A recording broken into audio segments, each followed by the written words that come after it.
Allez, bonjour à tous. Bonsoir. Donc on entre aujourd'hui dans, on va dire, dans le vif du sujet. La fois dernière, c'était encore une conférence introductive et j'ai balayé très largement tous les sujets du module travail. Et aujourd'hui, donc, le sujet qu'on va approfondir, c'est le travail comme fait humain, fait anthropologique. Ça veut dire quoi? Fait humain, on voit, et fait anthropologique, bon, c'est presque, c'est le terme un petit peu plus savant pour dire que fait anthropologique, c'est le propre de l'homme, c'est spécifique à l'homme, on va dire comme ça. Puisque je n'ai pas l'habitude d'employer, bien sûr, comme ça pour le plaisir, des mots savants. Alors, vous vous souvenez peut-être, en 2022, Fabien Roussel a replacé par une série d'interventions le thème du travail dans le débat public. Il l'a fait d'une manière assez spectaculaire et il y a eu une foule de réactions de la part de tous les bords politiques, de gauche, de droite, et parmi elles, peut-être vous souvenez-vous qu'il y a eu une réaction de Sandrine Rousseau, qui, je vais prendre que l'exemple des propos de la réaction de Sandrine Rousseau, parce que elle va me permettre d'enclencher mes propos et d'embrayer sur la suite de la conférence, où elle avait déclaré que le travail était une valeur de droite. Waouh! Bon, donc, oui, elle a dit ça.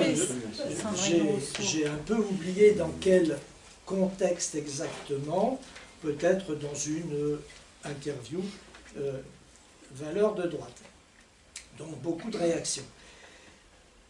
Beaucoup de réactions qui se situaient, on va dire, à la louche entre soit la déprobation, la franche désapprobation, ou l'ironie désolée. Il y a beaucoup de gens qui suggéraient qu'elle avait peut-être raté une occasion de se taire.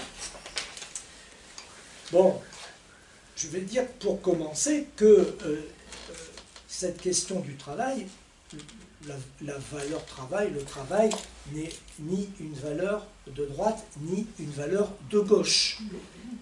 Il me vient tout de suite une idée pourquoi c'est justifié ce qu'elle dit dans un système de pensée. À droite, quelqu'un qui possède beaucoup de sous, qui a beaucoup de capital, il vote plutôt droite que gauche. Donc celui qui a beaucoup de sous, qui a envie d'exploiter les autres, va travailler un maximum. Donc dans ce sens-là, elle a raison, c'est plutôt une valeur de droite. Oui, mais alors, sauf que la façon dont elle l'a dit, c'était pour prendre le mot travail et le mot valeur dans un sens moral.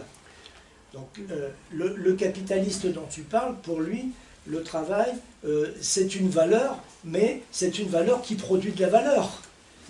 C'est pas une valeur morale, c'est une valeur pécuniaire, monétaire, plus exactement. Dans le catholicisme, c'est moral aussi. Hein. Dans le sueur de ton front, tu mérites... voilà, donc c'est moral aussi. Hein. Attention, hein, toi tu dérapes, tu es en train d'anticiper sur des propos que nous allons tenir. Hein. Attention, hein, ne commence pas. Hein. Il a lu le texte avant. Hein? Il a lu le texte avant. Oui, ils vont croire que tu as lu le texte avant. Hein. Après, il y a des patrons, quand ils prennent la retraite, comme le patron de Saint-Gobain, il a dit que toute sa vie, il a voté communiste. Et pourtant, c'est une multinationale, hein, c'est les verts, c'est l'isolation, c'est... Une chose que tu peux nous dire aussi, c'est Arbeit. Après, il peut l'avoir dit, mais pas l'avoir fait. Hein. Il peut l'avoir dit, mais pas l'avoir fait. Donc, mais il ne pouvait pas quand on a un poste de responsabilité. La schizophrénie, ça existe aussi. Elle dit que le travail est une valeur de droite et elle prend les choses donc du côté moral. Du côté moral.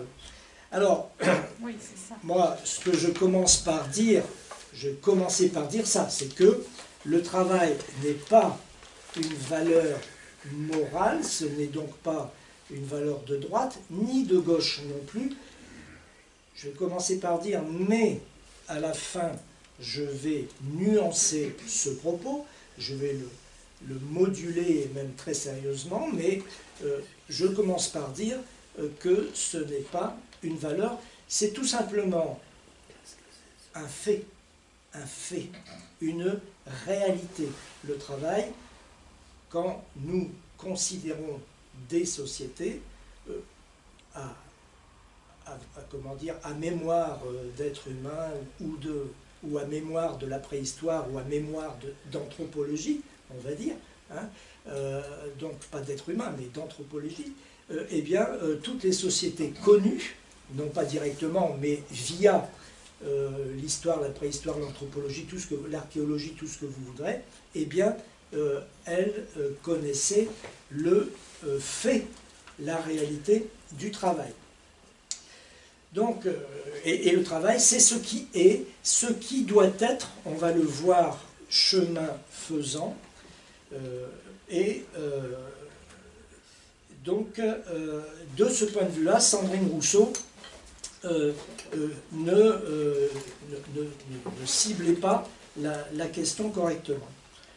Dans cette conférence, donc, je vais m'attacher à argumenter la question de la valeur anthropologique du travail comme propre de l'homme, spécificité de l'être humain. Quand je dis l'homme, c'est l'être humain. Et le travail comme un phénomène, une réalité centrale pour l'être humain, à plusieurs titres, à plusieurs égards. Alors, première approche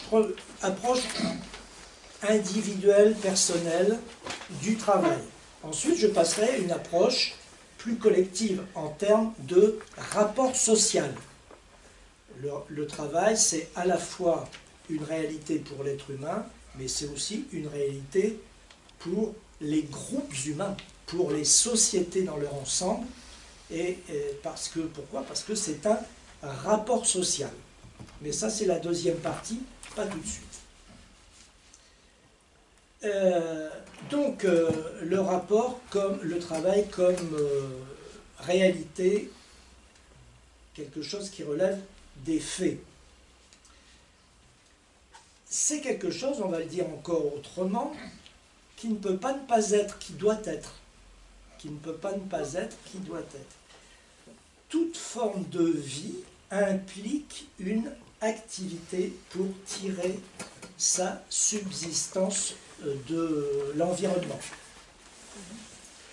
Par exemple, dit Braverman, les plantes absorbent l'eau, les minéraux, les rayons solaires, les animaux. Les animaux se nourrissent de plantes ou d'autres animaux. Donc là, vous avez de l'activité. Des flux physiques, chimiques, enfin, je ne sais quoi, physico-chimiques, enfin, ne rentrons pas dans les détails, vous avez une activité naturelle. C'est pas du travail. Ce n'est pas du travail. Pas encore. Nous allons y venir au travail. Là, on a une activité physico-chimique pour l'essentiel. Qu'est-ce qu'il faut pour qu'il y ait travail? Il faut, bien plus que ce qui vient d'être mentionné, il faut une activité, certes, mais qui transforme l'état naturel des matériaux pour les rendre plus utiles que ce qu'ils sont spontanément. Activité de transformation.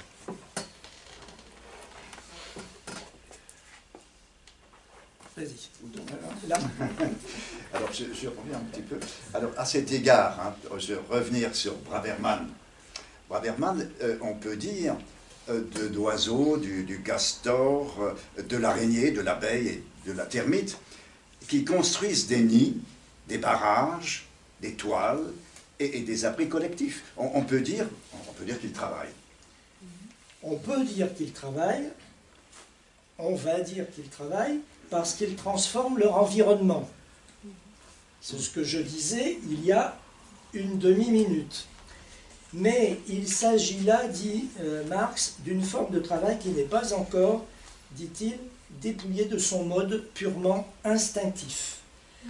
Et ce type de travail, eh bien ce n'est pas mon sujet. Mon sujet, c'est le travail humain. Et voici comment Marx le distingue du travail des animaux, ce que Hugues vient de citer, et la distinction qu'il fait entre ce travail des animaux et le travail humain. Nous supposons donc ici le travail sous une forme qui appartient exclusivement à l'homme. Une araignée accomplit des opérations qui s'apparentent à celles du tisserand, et une abeille en remonte à la main d'un architecte, et l'architecte humain dans la construction de ses cellules.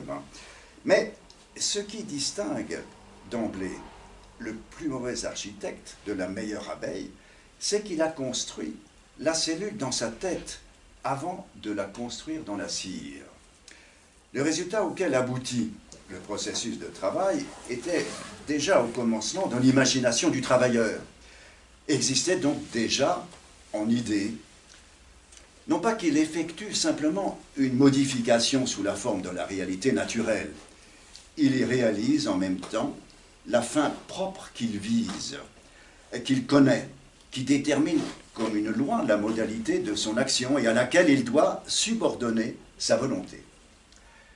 Et cette soumission n'est pas un acte isolé et singulier. Outre l'effort des organes au travail, il faut une volonté conforme à cette fin, s'exprimant dans une attention soutenue pendant toute la durée du travail, d'autant plus indispensable que celui-ci enthousiasme moins le travailleur par son contenu propre et son mode d'exécution, qu'il peut donc moins en jouir comme du jeu et de ses propres forces physiques et intellectuelles. En parlant avec Daniel, je disais aussi qu'il y a quand même la grande différence qui peut exister entre l'animal et l'humain, c'est que l'humain n'est pas encore programmé, tandis que l'animal est programmé. Les abeilles, elles ont leurs reines, elles sont ouvertes, mais les humains, pas du tout. Ils ne sont pas préparés à ça du tout. Par contre, ils vont être guidés par le langage et le discours. Et c'est comme ça que l'humain va être beaucoup trahi. Si je puis dire. Oui, parce que le langage... Oui, vas-y. Je me demande par rapport au critère qui est la transformation. Un ouvrier qui travaille dans une serre et qui ramasse des tomates dans le mettre dans des cagettes, il travaille mais il ne transforme rien. Oui, mais il intervient sur l'un des objets du process. Mais ce que je veux dire, il ne transforme rien, donc ce n'est pas forcément un critère qui est utilisable partout. C'est pour ça qu'il va falloir passer à la deuxième partie, où expliquer que le travail c'est un rapport social, où il y a des collectifs de travail, ça c'est pour la relation entre les travailleurs, et où il y a aussi le rapport social également avec le patron, le capitaliste.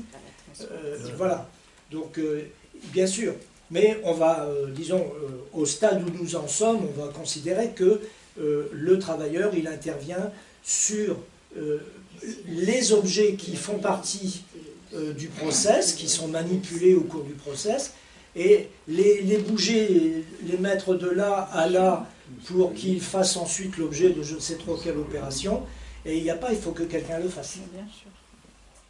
Oui, mais alors, qu'en est-il des villages à l'époque où les individus se rassemblaient pour construire des cabanes, des huttes, ou alors qui partaient à la pêche?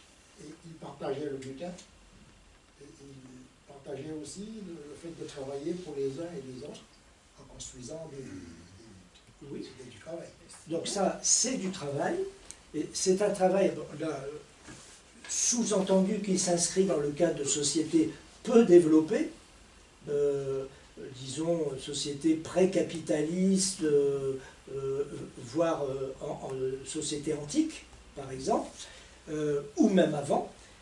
Donc, c'est du travail. Il y a une transformation de la nature, il y a un rapport avec la nature, il y a une transformation des objets, il y a des outils, il y a une coordination qui est assurée par quelqu'un, il y a un résultat, et peut-être, alors là je parle pas, là je ne pense pas à un abri, à une habitation, mais je pense plutôt peut-être à la chasse ou à la pêche. S'agissant de la chasse ou de la pêche, eh bien là il faut que les gens aient une procédure de partage. Bien, donc tout ça c'est du travail. On peut le qualifier de collectif, hein, on peut le qualifier de collectif. On peut peut-être le qualifier de gratuit à un certain niveau, à un premier niveau, disons. C'est-à-dire qu'il n'y a sans doute pas de rémunération des participants. Alors il y a juste le partage du résultat à la fin. Ça s'assimile, hein, c'est pas très loin, c'est pas très loin. Mais ne parlons pas de rémunération. Ça, ce serait un contresens. Donc il faut retirer le mot rémunération. Je crois qu'il faut juste garder la notion de partage. De partage, sans doute, sans aucun doute, avec des procédures rituelles, etc. Hein, à mon avis. Bon, mais c'est du travail. Il n'y a aucun doute là-dessus. Hein. Mais on n'est pas, il faut surtout pas essayer de faire un parallèle avec le capitalisme, etc. Ah, pas du tout. Voilà, c'est ça. C'est vraiment son domaine. Même pas avec l'esclavage et le servage. Mais il y a un exemple aujourd'hui, moi je suis témoin, par exemple en Guyane, il y a les Amérindiens, collectivement, et il y a un chef qui, puisqu'ils font partie de la France et qui devient maire, il a le pannet rouge et l'écharpe bleu-blanc-rouge, quoi, hein. Et c'est collectif, la chasse, la pêche, et ils construisent des petits villages. Voilà. Alors après, il y a une question qu'il faut poser, mais là on ne le sait pas, on ne connaît pas la réponse, c'est les sociétés dont nous parlons, est-ce qu'elles connaissent la propriété ou pas? Ça c'est très important, parce que... Elle est souvent collective.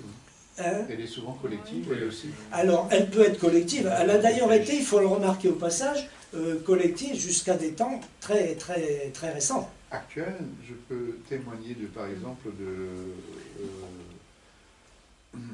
des Kanaks en Nouvelle-Calédonie.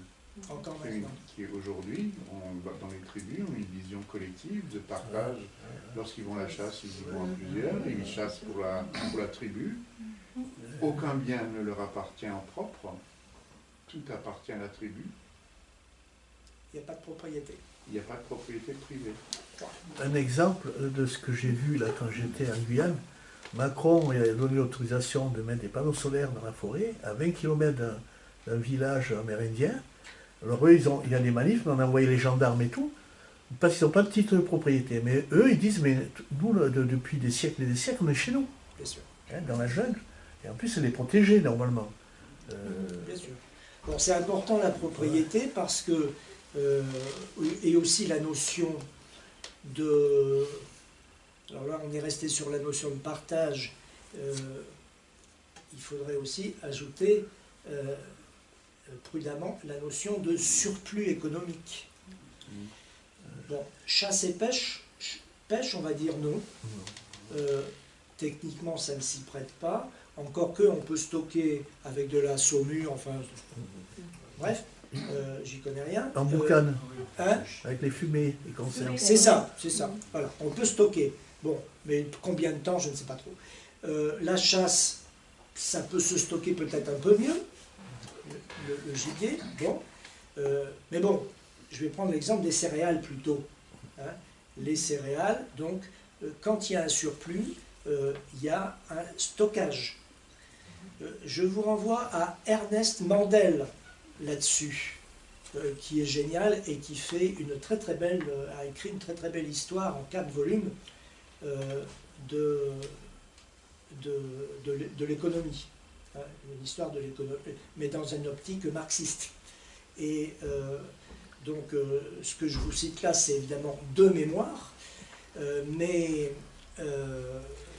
Andel explique que par rapport aux céréales, il prend l'exemple des céréales, eh bien, si les circonstances sont telles qu'il y a un surplus, que la collectivité ne consomme pas tout, elle va donc stocker quelque chose, et c'est là où se pose la question de la propriété. Si la société en question est arrivée au stade de la propriété, où elle connaît la propriété, ah ben là, il va y avoir des gens qui vont se spécialiser dans le stockage, qui vont d'une manière ou d'une autre se débrouiller finement ou grossièrement, c'est-à-dire par rapine et confiscation, qui vont se débrouiller pour devenir propriétaires, et là s'enclenche un processus qui prend des années, des dizaines et des centaines d'années, où se constitue une caste, une classe, une caste, on va dire caste, qui est propriétaire des céréales, propriétaire d'installations ad hoc, etc., etc. Et puis de propriétaire à représentant politique, eh bien, il n'y a jamais loin. Hein, de propriétaire à État, il n'y a jamais loin. L'État apparaît dès que la société comprend en elle, à un certain degré, à un certain niveau, substantiellement, disons, concrètement, un certain niveau de propriétaire, de réalité de la propriété, et là apparaît très vite l'État. Bien, Pardon, du coup, oui, je m'interroge vraiment, est-ce que la notion de travail, au sens où on l'entend aujourd'hui, ne naît pas avec la propriété? Au sens où on l'entend aujourd'hui, non. Elle naît, le travail, elle naît avec la division sociale du travail qui s'installe progressivement. Division sociale, et puis ensuite, qui va se rajouter la division technique.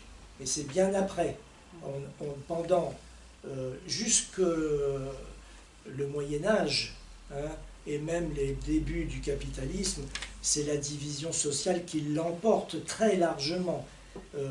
Je vais y venir dans la deuxième partie. Hein, donc, on va définir division sociale, division technique. Donc, mon sujet, c'est le travail humain, qui est un fait, je le répète, omniprésent, entêtant, obsédant, envoûtant, captivant. Chacun peut y aller de son qualificatif, déprimant ou passionnant. Chacun peut y aller de son qualificatif. C'est une réalité ni spécialement masculine, ni spécialement féminine. C'est une réalité de tout temps et de tout lieu, à partir du moment où on sort de procédures qui sont, je reprends les mots de Marx, qui sont instinctives, comme les animaux. À partir du moment où on entre dans un processus de transformation qui est instrumenté, outillé, organisé, etc. Oui, c'est un processus, c'est un projet en fait. C'est un projet. Je pensais tout à l'heure, à travers ce que vous disiez, à la roche de Solutré. Il y a tout un travail archéologique qui montre que sur cette roche, après il y a un gros précipice, hein, la roche elle est comme ça, puis après... Bon. Et au temps préhistorique, les gens qui habitaient là, ils se débrouillaient de rassembler tous les animaux sauvages qu'il pouvait y avoir, et ça devait pulluler, leur faire peur, les guider vers le précipice, et bang, ils tombaient, et résultat, ils avaient miam miam, ils mangeaient davantage. Voilà. Donc c'est du travail. Hein. Donc là, c'est relativement typique quand même. Là, on a une organisation, il y a des chefs, il y a des rabatteurs, il y a des machins, des trucs, enfin bref, tout le monde s'y met avec son rôle. Oui. Et le projet, c'était de mieux manger. Et le projet, c'est de mieux manger. Alors maintenant, est-ce que, une fois qu'ils avaient tout remonté, est-ce que tout le monde veut manger à sa faim on n'en sait rien, là, je sais pas. Mais... Ça donnait envie de recommencer. Voilà. Donc, retenons pour le moment, pas de société sans travail humain, sous-entendu, je vais plutôt dire sans travail par la suite, hein, mais quand je dis sans travail, c'est sans travail humain. C'est un mot valise quand même. C'est une... Ouais, ouais. Ça, si vous me permettez juste ça, parce que le travail, c'est un travail. Hein, et par exemple, hein, c'est la polysémie qui est extraordinaire. Il faut quand même qu'il y ait un autre élément derrière. Hein. Ah ouais, c'est sûr. Elle travaille beaucoup, la chérie. Autrement dit, elle ne fout rien. Hein. Il y a plein de choses à faire. Alors, je ne sais pas pourquoi j'ai pris je fais la même chose. Le mec, là, il fait semblant. Moi, je peux le faire aussi. Hein. Mais ce que tu dis là, ça explique pourquoi Marx, dans le Capital, il ne fait pas un usage surabondant du mot travail, il l'utilise bien entendu, mais pas tant que ça finalement. Marx préfère parler de production matérielle. Pareil pour Marx, hein, Arbeit. Hein, Arbeit, c'est quand même pas la même chose. Alors, ça ne fait pas toujours frei, hein, Arbeit frei. Bien sûr. Donc Marx parle plutôt de production matérielle. En tout cas, c'est une formule qui revient plus souvent que travail dans le Capital. Dans le Capital. Je vous présenterai, je vous commenterai dans 15 jours ou dans 3 semaines, je ne sais plus, les manuscrits de 1844. Ça, c'est autre chose. C'est 20 ans avant. Et donc là, Marx n'a pas tout à fait le même rapport avec le concept de travail. Donc, pas de société sans travail, c'est une réalité anthropologique. Et même pendant, pas de travail, mais je veux dire, même pendant une semaine, même pendant un jour, même pendant une heure. Imaginez un petit peu que dans ce pays, prenez n'importe quel ressort territorial, pays, la terre entière, peu importe, mais vous prenez n'importe quel ressort territorial et le travail s'arrête une heure. Eh non, ça ne le fait pas. Ça ne peut pas se passer comme ça. C'est impossible, c'est la débandade, la désorganisation immédiate. Ça ralentit pendant le Covid. Oui, ça a ralenti pendant le Covid. C'est d'ailleurs un problème puisque ça a permis des prises de conscience extraordinaires. Bon, ça a ralenti, mais ça ne s'est pas arrêté. Il y a tout un tas de corporations qui étaient astreintes les industries alimentaires, enfin bref. Et voilà. les soignants. Les aides-soignantes, ça a ralenti, mais ça ne s'est pas du tout arrêté. Alors Marx a abordé la question du travail aussi. Là, on a surtout cité le Capital, mais il l'a aussi abordé dans l'idéologie allemande, en 45-46. Il dit, par exemple, dans l'idéologie allemande... Font partie de la vie, surtout le fait de boire et de manger, le logement, les vêtements et quelques autres choses. Le premier acte historique est donc l'engendrement des moyens de satisfaire ses besoins, la production de la vie matérielle elle-même, et c'est là un acte historique, une condition fondamentale de toute histoire qui doit nécessairement être remplie aussi bien aujourd'hui qu'il y a des millénaires, chaque jour et à chaque heure, afin simplement de maintenir les hommes en vie. Voilà. On reviendra sur des extraits comme ça lorsque je ferai la conférence sur la conception matérialiste de l'histoire. Forcément que je vais une nouvelle fois revenir sur le travail, quoi, inévitablement. Alors, bien des années plus tard, mais c'est à l'époque du Capital, il reformule cette idée dans une lettre qu'il adresse à un ami. N'importe quel enfant sait que toute nation crèverait, qui cesserait le travail. Je ne veux pas dire pour un an, mais ne fût-ce que pour quelques semaines. Et les sociologues Georges Friedman et Pierre Naville qui sont peut-être connus de certains d'entre vous, sont aussi sur cette position. Dans leur dictionnaire de sociologie du travail en 1961, ils définissent le travail comme un commun dénominateur et une condition de toute vie humaine en société. La centralité du travail dans la vie des individus, là je vais prendre une référence moderne, contemporaine, elle peut être envisagée selon De Ranti, qui est un sociologue d'aujourd'hui, de 3 points de vue liés entre eux, point de vue, je les nomme tout de suite, point de vue psychologique, point de vue historique et point de vue social et politique. Alors le point de vue psychologique. Le travail est un facteur indispensable à la formation d'une identité et dans le développement des capacités. Il joue un rôle central dans l'apprentissage cognitif, la maturation affective et le développement moral de l'individu. Une expérience de travail positive est un facteur de développement qu'aucune autre activité ne saurait remplacer.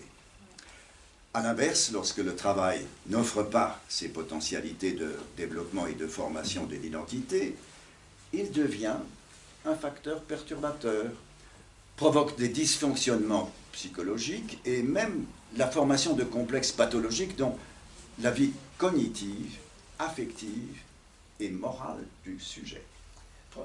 Prenez cette citation de Marx.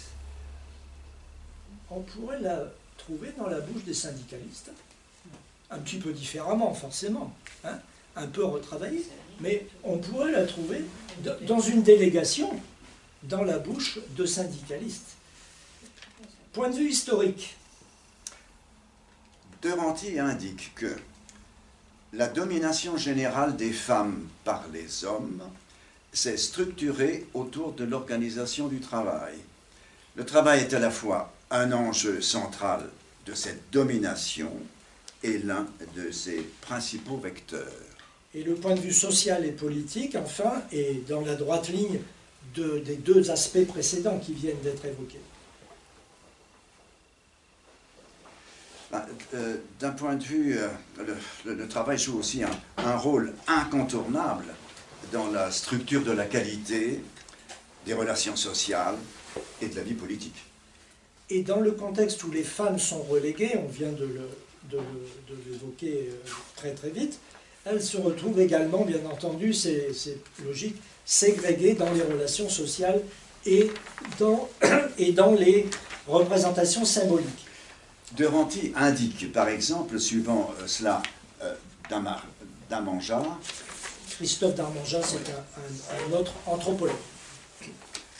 Alors, bien avant que les 3 ordres ne fassent leur apparition dans l'Europe médiévale, d'innombrables sociétés dans le monde étaient déjà structurées de telle sorte que des groupes minoritaires remplissaient les fonctions politiques et religieuses et vivaient du travail du reste de la communauté qu'ils contrôlaient et dont ils récoltaient les bénéfices. Voilà. Alors, arrivé à ce stade, je vais faire un pas de côté. Je change de point de vue et de discours, mais je reste sur mon sujet. Ce que je veux faire, c'est vous donner des ordres de grandeur statistiques du travail. On ne va quand même pas parler du travail des heures et des heures sans jamais savoir combien de millions, combien de divisions. Hein. Donc, là, je change totalement de sujet, j'insiste beaucoup, hein, mais je vais y revenir à mon fil. Alors, le travail, il faut le situer dans le cadre de la population totale. Je considère évidemment la France, pas l'Europe ou autre. En France, nous sommes 68 millions. J'arrondis tout, je l'indique aussi. Hein. Je ne retiens que des chiffres ronds, mais ils sont tous plus ou moins exacts, bien sûr. Tout vient de l'INSEE. Et j'ai assuré la cohérence de tout ça, bien sûr. Donc, nous sommes 68 millions, Hexagone et Outre-mer. Première décomposition de ces 68 millions, c'est entre actifs et inactifs. Avez-vous une idée? Plus d'actifs ou plus d'inactifs? Plus d'inactifs.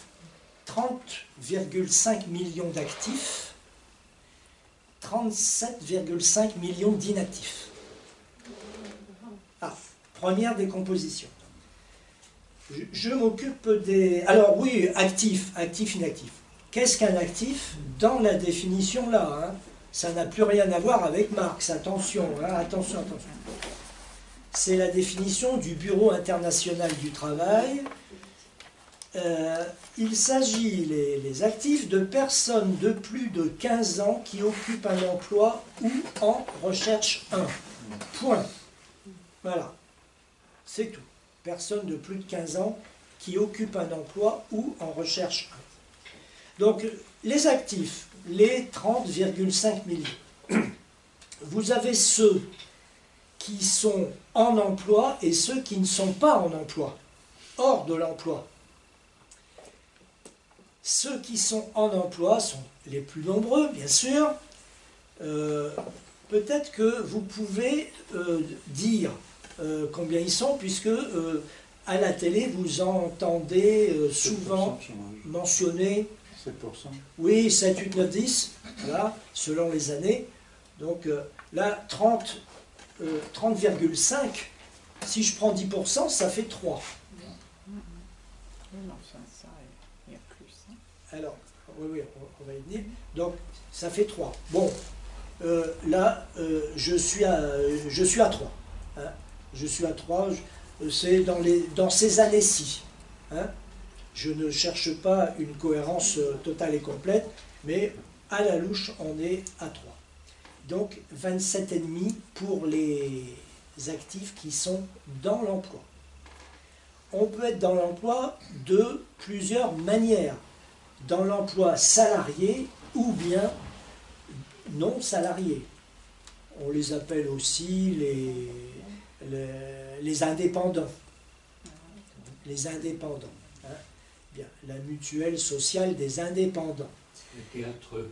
Pardon? Les théâtreux, par exemple. Les théâtreux, les comédiens, toute cette engeance-là, voilà. C'est bon, vous prenez votre pied? Voilà. Ouais, c'est ta journée. Surtout, ils ont une bonne ministre, hein, dynamique. Donc, les actifs qui sont en emploi salarié, 24 millions. Et non salariés, 3,5. Donc, vous retrouvez les 27,5 qui sont actifs en emploi. Vous aurez tout ça dans la trace écrite, hein, bien entendu. Et comment on compte les gens qui sont en travail partiel? Il y a pas mal. Oui. Alors, ils sont en emploi. C'est la raison pour laquelle je vais apporter tout à l'heure une nuance, puisque là, je suis en train de décomposer de manière simple, sans reste, sans chute, mais il y a des porosités, évidemment. Donc, 27,5 pour les gens, les actifs en emploi, 3 pour les actifs hors de l'emploi. Il y a plusieurs catégories, je n'entre pas dans ce détail-là, des catégories d'emploi. Et maintenant, les inactifs qui sont 37,5, qui sont les plus nombreux, on les décompose par âge, eux. Les actifs, on les décompose selon qu'ils ont un emploi ou pas. Les inactifs, Moins de 15 ans. Oui, les moins de 15 ans et les 15 ans et plus. Donc les moins de 15 ans, comme je suis là avec des grosses louches, je vais distinguer les écoliers et les collégiens. Les écoliers sont 6,8 millions et les collégiens sont 3,4 millions. Voilà, ça fait 10,2. Ok? Ça, c'est les moins de 15 ans. Il y a un reste, hein, parce qu'il y a des établissements spécialisés, etc. Mais je ne le prends pas en compte. À 15 ans et plus, qu'est-ce qu'on va trouver? on va trouver les lycéens et les étudiants. Les lycéens, ils sont 2,7 millions. Arrondi. Les étudiants, ils sont également 2,7 millions. Mais sur les étudiants, il faut tout de suite ajouter quelque chose. Il y en a 10% entre 18 et 24 ans qui ont un emploi, enfin, ou un bout d'emploi, ou un petit boulot, quelque chose, livreur, voilà. Et ils sont 2,8% encore de 25 à 29 ans. Donc là, ces gens-là, que là, moi je compte parmi les étudiants, et ils sont aussi en errance dans la première colonne. Et le total, ça fait 5,4. Et puis, dans les 15 ans et plus inactifs, eh bien, il y a les personnes au foyer, les retraités, et toute personne de plus de 15 ans ne recherchant pas d'emploi. Ok ? Comme j'ai, en dessous de 15 ans, j'ai dit que j'avais 10,2 millions de personnes dans cette dernière colonne des 15 ans et plus, donc il me reste, et que j'ai également cité les 5,4 de lycéens et d'étudiants, donc ben là ça fait à la louche 22 millions de personnes. Voilà. Ce sont sans doute les personnes dont on peut dire qu'elles sont les plus éloignées de l'emploi. Les plus éloignés. Voilà. Et maintenant que j'ai indiqué tout ça, j'ajoute encore, donc je ne sais plus qui l'a évoqué, c'est toi peut-être, qu'il y a des personnes, on a du mal à dire si elles sont dans l'emploi ou hors de l'emploi. Elles sont dans des situations particulièrement ambiguës. Par exemple, des personnes qui sont à la tâche, à la tâche, y compris dans des grandes entreprises du CAC 40, je l'indique. Hein. Attention, il ne faudra pas croire que c'est l'apanage des commerces, ils peuvent peut-être y avoir recours, mais dans les grandes entreprises, on trouve des gens qui ont, dans un atelier, dans une entreprise ou dans un atelier, vous pouvez avoir une bonne quinzaine de statuts différents. Ouais. Quand vous dites à la tâche, vous parlez de tout ce qui est au black, enfin au noir? Non, Okay. non. Je parle Deliveroo. Donc là, la personne, elle est à la tâche. Ce sont des esclaves modernes. Hein. Payer à l'acte. VTC. Faire comprendre. Payer à l'acte. Payer à l'acte. VTC. Oui, oui. VTC. Alors, ça a plus de gueule parce qu'il y a une grosse bagnole, mais c'est pareil, esclave moderne. Auto-entrepreneur. Auto-entrepreneur qui plus est. Il y a des choix aussi de gens qui font des remplacements, par exemple, dans des fonctions de médecins, et c'est autres, pas à la tâche, non. Qui sont à la tâche. Ils sont à la tâche? Non, les médecins remplaçants sont non, pas à la tâche. Je pense qu'ils sont sur un système que j'ignore, mais je n'ai pas tendance à dire à la tâche. À l'acte, quoi. Mais à la tâche, Non, c'est pas la même chose. moi j'étais tâcheron plâtrier, Pour les c'est vrai que j'ai médecins, beaucoup de choses. C'est en fonction du travail produit. On est payé en fonction des mètres carrés, ou par exemple les livreurs, le nombre de voyages. Donc, si vous n'avez pas beaucoup d'activités, ben, vous gagnez peu. Mais en même temps, aujourd'hui, les tâcherons, comme les livreurs, ils n'ont pas les mêmes avantages sociaux. Moi-même, quand j'ai travaillé avec mon père, plâtrier, j'étais déclaré, donc on payait les cotisations sociales, etc. Je dirais. C'est pas le cas aujourd'hui, puisque si vous regardez ce que paye un auto-entrepreneur, je le suis aujourd'hui, mais retraité, donc je verrai, vous payez 25% du chiffre d'affaires. Bon, sauf si vous avez la marchandise, c'est 17%. Mais donc vous déclarez votre chiffre d'affaires, mais en réalité, si vous avez un accident de travail, vous allez voir chez Primo. Si la retraite, on ne sait pas combien ça va être. Si vous n'avez pas de boulot, ben il n'y a pas de chômage. Donc vous êtes garanti au minimum. Au minimum. Alors, c'est bien pour les retraités, quand, je veux dire, même qui ont une petite retraite, des petits jobs, on se déclare, quoi. Hein. Mais autrement, pour un jeune, moi je déconseille à des jeunes que j'ai formés de se mettre auto-entrepreneur parce que arriver, ils n'attendent pas la retraite, mais ils ont droit à rien. À rien.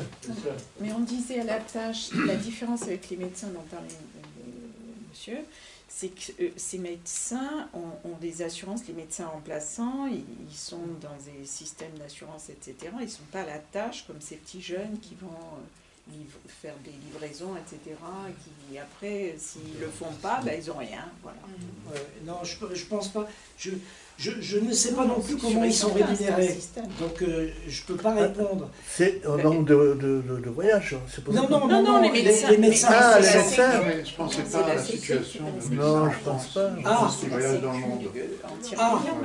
D'accord. Ah oui, là je ne sais pas. Mais bon, c'est un détail. Mais ouais, du coup, les gens qui travaillent à la tâche et les personnes, donc les gens qui travaillent à la tâche, les auto-entrepreneurs et ceux qui travaillent au noir, ils ne sont pas comptés dans les actifs. Ah non. Ah oui, les trois. Enfin, aucun des trois. Ah oui. Ah si, les auto-entrepreneurs, a priori, ils sont comptés dans les actifs parce que ils ont une structure. Ils ont annoncé une structure dont ils sont le gérant ou l'animateur et s'ils n'ont pas d'activité, ben, ils font partie des actifs ayant un emploi d'auto-entrepreneur mais dont le chiffre d'affaires est nul. Absolument. Oui, mais lui, il parle de quelqu'un qui travaille au noir, par exemple. Oui, mais ça relève de la fraude, on ne peut pas chiffrer. Il ne rentre pas dans la catégorie. Travail au noir, économie souterraine, ça passe sous les radars. Et la mafia aussi. C'est pas sous les radars. La mafia, le proxénétisme, tout ça, ça passe sous les radars. Mais l'économie souterraine, je serais curieux de savoir combien ça représente. C'est énorme. Ça ne doit pas être négligeable. Alors, même les grandes entreprises qui font travailler dans des trucs... Attention qu'aujourd'hui, la législation française est très sévère. Prendre les gens au black, c'est 45 000 € d'amende. Et 6 mois, là, il y en a quelques-uns, j'en connais, qui se sont fait... Oui, il y en a quelques-uns, mais pas assez. Ah non, mais ça... La répression des fraudes, elle est débordée. Alors, travail au noir, et alors, pire quand c'est clandestin. Voilà. Mais il y a des pays, vous vous êtes interrogé pourquoi ils veulent tous aller en Angleterre? Oui. Ben là-bas, les patrons ne sont pas condamnés. Vous pouvez embaucher quelqu'un. Il peut être expulsé. Moi, j'ai connu un Bulgare qui était allé là-bas à l'époque. Au bout de 5 ans, il allait avoir les papiers, ils l'ont expulsé. Il a payé des cotisations. Mais les patrons en Angleterre, c'est pour ça qu'ils vont là-bas, ils risquent rien. Donc ils les prennent, ils les payent pas cher. Et là, par exemple, ce cas, c'est dramatique. Le gars, il a payé les cotisations pour sa retraite. Comme il a été viré, il est parti au Canada, plus rien. Il a acheté un appartement. Eh ben, comme il ne pouvait plus payer le crédit, ils ont saisi. Ça, c'est la démocratie libérale britannique. Hein? Mais c'est pour cela qu'ils vont là-bas. D'une part, c'est vrai que beaucoup parlent un petit peu l'anglais, mais c'est souvent la façon qu'a la législation anglaise pour faire travailler les gens au black. Quoi. Alors, je reprends le cours de mon exposé. Je reviens donc à un discours plus philosophique, on va dire, ou anthropologique sur le travail. Quand on parle travail, il faut aussi parler division du travail.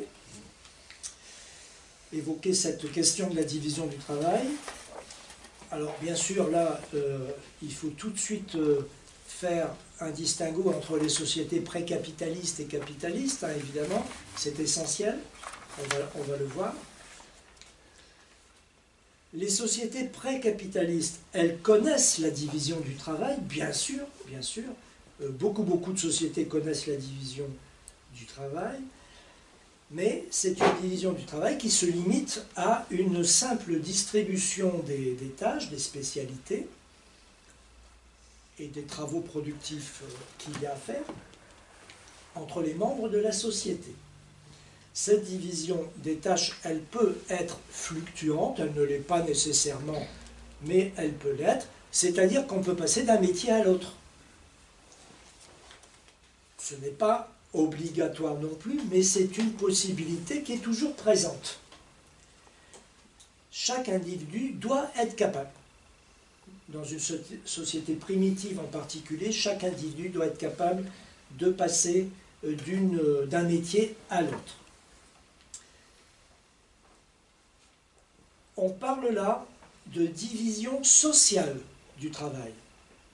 Le travail se divise, socialement parlant, entre métiers spécialisés. Et l'une de ces divisions, vous savez bien laquelle c'est la division sexuelle. Les métiers qui reviennent le plus souvent aux hommes et ceux qui reviennent le plus souvent aux femmes, bien sûr.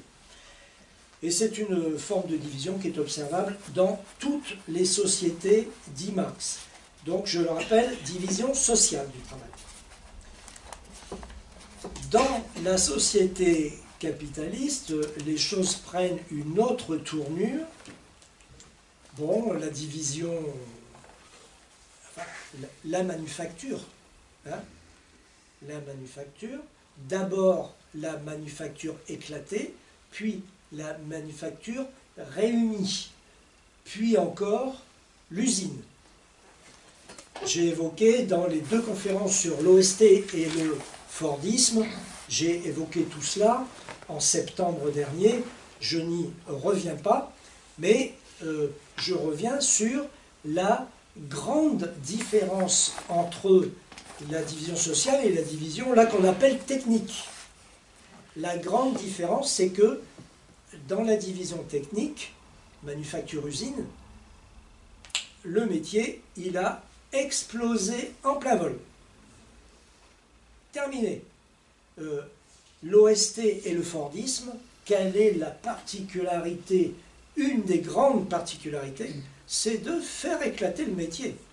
Taylor, ce qu'il veut, c'est tout réduire à des gestes, à des procédures, à des temps. Hein? Et c'est ce qu'il veut, et il y arrive, bien sûr. Ford, vous savez ce qu'il ajoute, c'est le convoyeur, la chaîne de montage qui tourne, qui défile devant l'opérateur.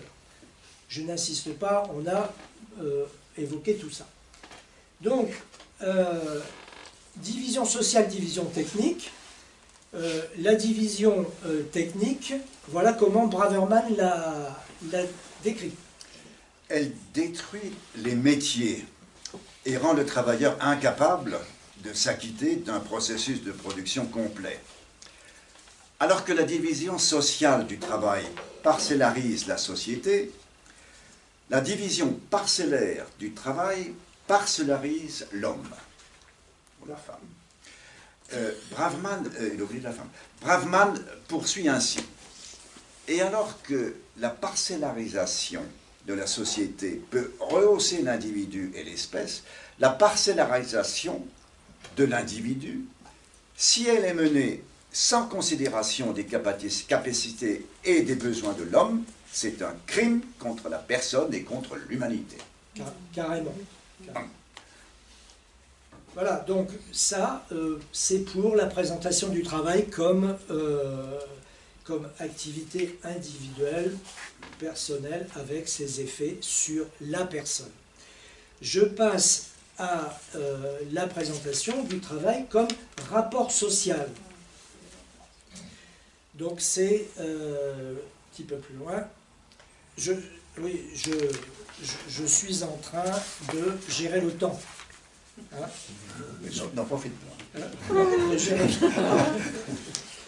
Donc, je fais une nouvelle présentation, je reviens, mais là maintenant je vais insister sur tout les aspects collectifs, sociaux du travail. Et c'est un phénomène essentiel. Hugues a évoqué très fugitivement tout à l'heure la question du langage. Le fait que le travail soit aussi une réalité sociale, c'est très important, très important par rapport à la question du langage. Les anthropologues pensent très fermement que le langage s'est développé chez l'homme en liaison directe avec le travail, dans sa dimension collective, bien sûr. Ça amène aussi l'aliénation. Et l'aliénation. L'aliénation, et ça c'est très, très déterminant, parce que, en fait, le langage et le discours, on le prend pour vrai. C'est inscrit, et c'est sur le disque dur. Voilà. Et c'est ça la grande difficulté. Hein. Et historiquement, on connaît plein de choses autour de ça. On a beaucoup cru, et puis on s'est aperçu qu'un sauveur peut devenir l'assassin de millions de personnes. Donc le travail comme réalité sociale, je vais l'appréhender à partir du Capital. C'est dans le Capital que Marx décrit de la manière la plus riche le travail comme réalité sociale. Le Capital et tous les écrits préparatoires, on parle du massif du Capital en ce qui concerne cette œuvre. Le massif du Capital. C'est un truc qui s'étale sur une vingtaine d'années.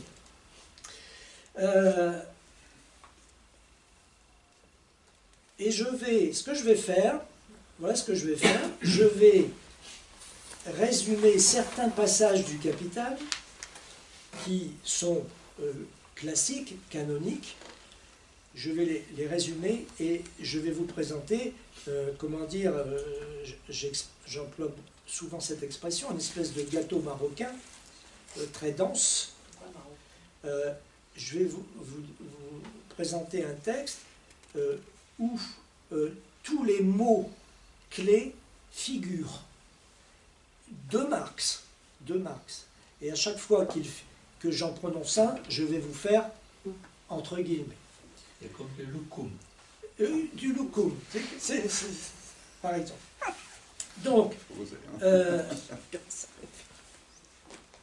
présentation artificielle, bien entendu. Hein. C'est une présentation artificielle, c'est pour aller vite.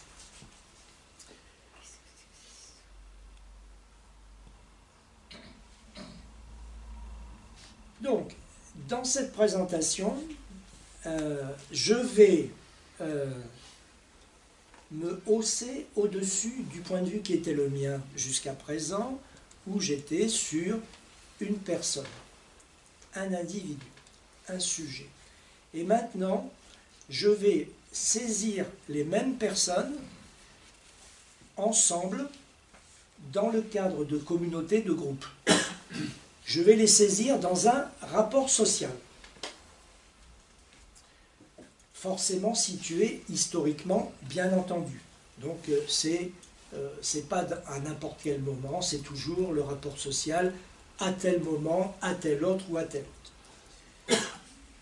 Et je vais saisir les personnes dans ce rapport social dans le cadre d'une économie où les marchandises ont acquis, où les objets produits ont acquis le caractère de marchandises.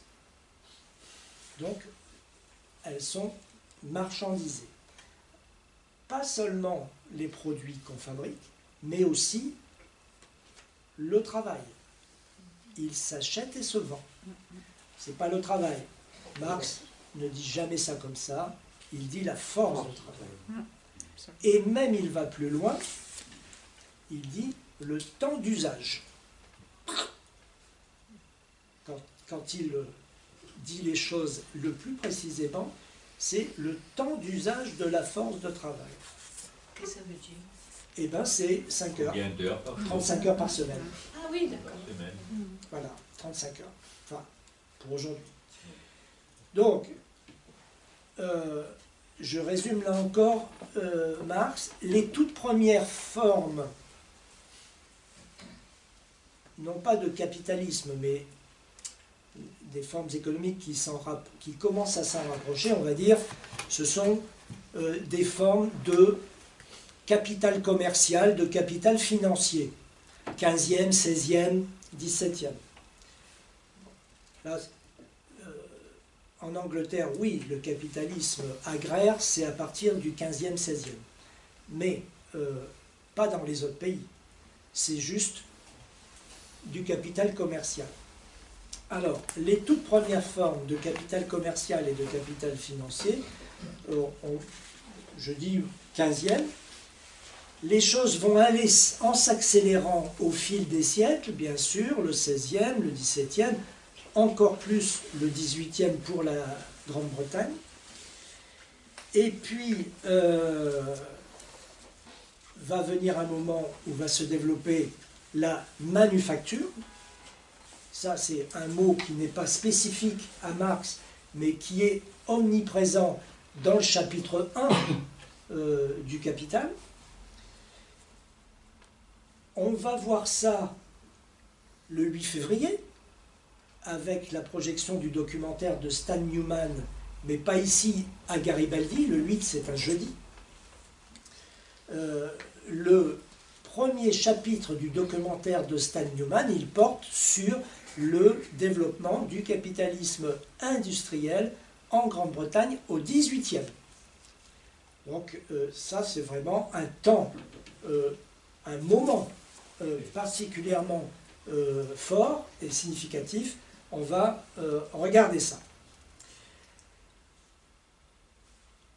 Des choses se passent au XVIIIe.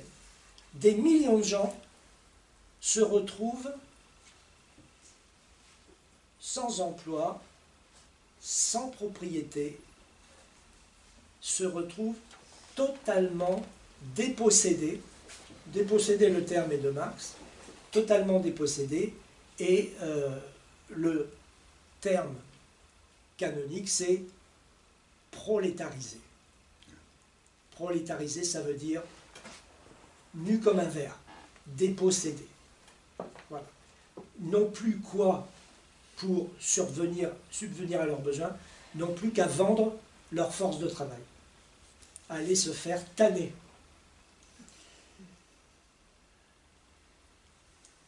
Donc, je viens de prononcer le mot force de travail, donc bien sûr, guillemets, et j'ajoute encore une fois, parce que c'est important, le temps d'usage de la force de travail. Et là, Hugues parlait d'aliénation, vous voyez que quand on dit que des gens par millions sont contraints d'aller vendre leur force de travail, eh bien là on est au cœur de l'aliénation. Dépossédé de tout, et qu'est-ce que je fais? Ben, je n'ai plus qu'à aller m'embaucher. L'aliénation, elle a pas mal d'aspects. Je ne rentre pas là-dedans aujourd'hui, puisque une conférence spécifique est prévue. Dans quel cadre ça se fait, cette affaire d'aller vendre sa force de travail? Ça se fait dans le cadre du contrat de travail et dans le cadre du salariat. Il faudrait évidemment rentrer dans le détail pour ce qui est de l'Angleterre en particulier, qui est le lieu où tout ça prend forme. Hein. Mais je n'ai pas le temps de le faire. Il y a une bonne référence là-dessus, c'est Helen Maxine Wood, une marxiste anglo-saxonne de Toronto, de l'université de Toronto, dont le livre s'intitule « L'origine du capitalisme » et qui analyse très finement donc l'origine du capitalisme en Grande-Bretagne. Les gens qui travaillent dans les mines, ils ont un contrat de travail? Ah oui. Oui, oui, oui, oui. Quelque chose qu'écrit. Ah oui, oui, oui, bien sûr. Bien sûr, ça n'empêche pas, il n'y a pas de protection, on peut être viré. Je disais la semaine dernière qu'on peut être viré, tu te souviens, si on entre dans l'usine avec une montre dans la poche. Donc c'est pour dire, tu vois, on est viré pour un oui ou pour un non, si tu veux.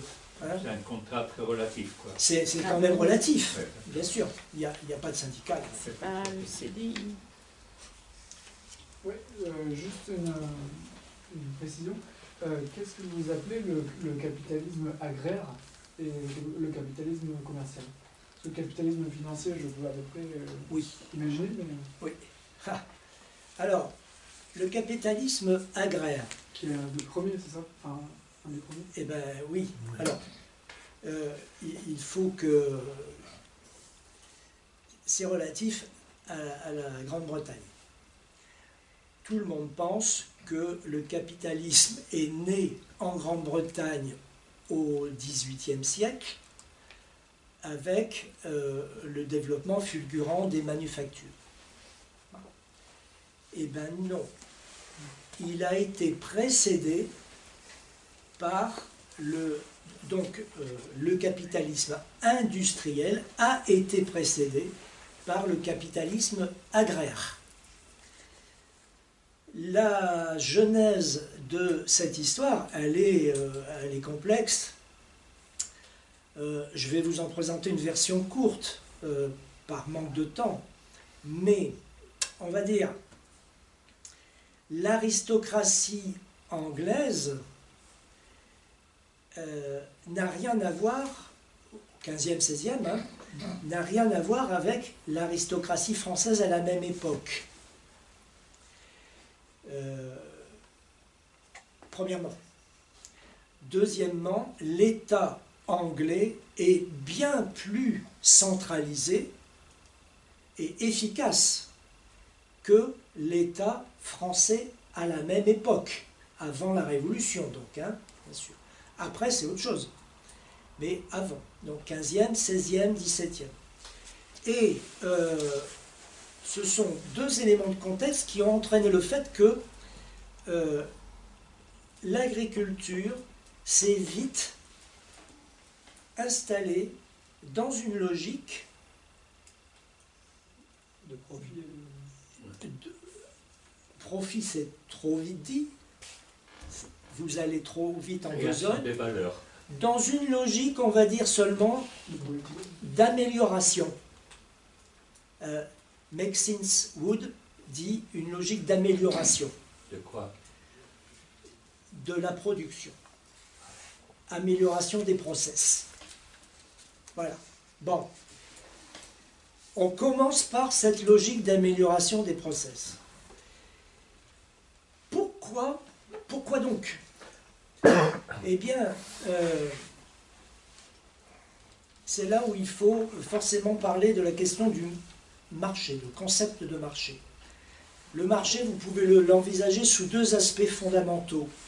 C'est un lieu, une instance, le marché, c'est pas un lieu, c'est une instance qui offre des opportunités de réaliser des gains. Parce que j'achète pas cher et je revends cher. Instance qui offre l'opportunité de réaliser des gains. Le marché, vous pouvez aussi l'envisager comme non pas une instance, mais un lieu ou une notion, un contexte qui exerce des contraintes, des pressions sur les producteurs et qui les oblige à améliorer leur production. Par la mise en compétition. Par la concurrence et la mise en compétition. Deux exemples. Vous prenez le commerce des grains au XVIIe, qui est dominé à l'époque par les Provinces-Unies, Pays-Bas, si vous voulez. Qu'est-ce qu'ils font? Ils vont acheter les grains dans les pays baltes et ils les revendent, bien sûr, aux Pays-Bas. Là, vous avez un marché qui, spatialement parlant, est morcelé. Il y a les lieux où on achète et les lieux où on vend. Bien, il est morcelé. Là, pour faire fortune, eh bien, il faut se débrouiller pour acheter pas cher et revendre cher. Bien, c'est mon premier exemple. C'est la première face de ce Janus qu'est le marché. C'est la première face. Et en plus, ça fait le blé des bateaux qui transportent. Oui, mais vous prenez, je vais prendre l'exemple Grande-Bretagne, vous prenez Londres et son environnement, mais à 300 km à la ronde. Bon. Au 16e, 17e, Londres est en train de connaître un développement démographique fulgurant. Il faut les nourrir, tous ces gueux. Donc, les paysans sont incités, et attention, j'ajoute d'abord que ce sont des gueux comme des gueux, quoi. Ils n'achètent pas des montres Rolex, ce sont des ploucs. Hein. Donc, ce sont des gens qui achètent du pain, du beurre, des légumes, des fruits, des trucs de cons, minables. Bon, vous voyez. Mais il s'agit de nourrir Londres qui est en train de passer de 500 000 à 600, 700, 800 000 habitants. Eh bien, là, c'est l'autre face du marché qui va s'exprimer. C'est celle qui exerce une contrainte sur les producteurs, tout au moins les producteurs, j'inverse la formule, les producteurs ressentent la contrainte exercée par le marché et ils se disent, bon, il n'y a pas, c'est peut-être dégueu, mais quand même, il faut que moi, je m'y retrouve quand même dans cette histoire. Donc ils vont tous essayer d'améliorer leur production. Donc ils vont rentrer dans une logique d'amélioration. Voilà, bon. Et je vais vite maintenant. Pendant tout le XVIe siècle et le XVIIe siècle, le capitalisme agraire va se mettre en place. Des millions et des millions de gens vont se retrouver à la rue. Et c'est ces gens-là qui ensuite vont aller s'installer à Londres. Mais ils vont consommer ce qu'ils ne fabriquent plus, ils vont continuer à le consommer, mais ils vont l'acheter, évidemment. Et après, au XVIIIe, il va y avoir une autre évolution. Il y a la révolution industrielle, les manufactures, mais elle va se faire sur la base du capitalisme agraire qui a montré le chemin et qui a habitué, qui a changé la société. 2 siècles, 2 siècles et demi. Bon, la société, maintenant, elle connaît. Les élites, l'État, connaissent le marché, la concurrence, le profit, la recherche de la main-d'œuvre pas chère. Un principe que je n'ai pas cité là, tant pis pour moi, je l'ai zappé parce que le temps nous manque, mais c'est le principe de Babbage. C'est un ingénieur anglais qui dit, mais c'est avant Taylor, il dit un entrepreneur qui doit décider quel moyen de production il va mettre en ligne doit se poser plusieurs questions. Quel marché je vais pouvoir rechercher? Quel poste de travail il va y avoir dans mon entreprise? Quels sont les postes qui font appel à une compétence X, Y, Z? Quels sont les postes qui font appel à un autre paquet de compétences, A, B, C, D, E, etc. etc. Et que dit Babbage? Il dit, soyons futés. Il ne dit pas comme ça, c'est moi qui le dis, bien sûr. Il dit, soyons malins. Je ne vais pas installer, implanter dans mon entreprise des postes de travail polyvalents. C'est idiot. Je vais implanter dans mon entreprise des postes de travail qui font appel à des petits paquets de compétences particulier. Et je vais rechercher les gens, les gueux, qui ont ces compétences-là, ABC. Je vais rechercher ceux qui ont d'autres compétences. Des gueux, toujours, hein, évidemment, qui sont par millions, ils se multiplient comme c'est pas possible, et d'autres gueux qui ont les compétences X, Y, Z. Et Babbage dit, si je réunis tout, je vais être obligé de payer toutes les compétences pour le même bonhomme, alors que si je les distingue, je vais juste payer, par exemple, la célérité avec laquelle quelqu'un fait telle ou telle tâche, et puis l'autre, la perspicacité avec laquelle il décide de faire ou de ne pas faire, etc. Je paye exactement ce dont j'ai besoin, tandis que si je réunis tout, c'est moi qui me fais avoir. Donc, ça, c'est le principe de Babbage. Et ça, c'est ce que l'Angleterre a vécu pendant la révolution industrielle.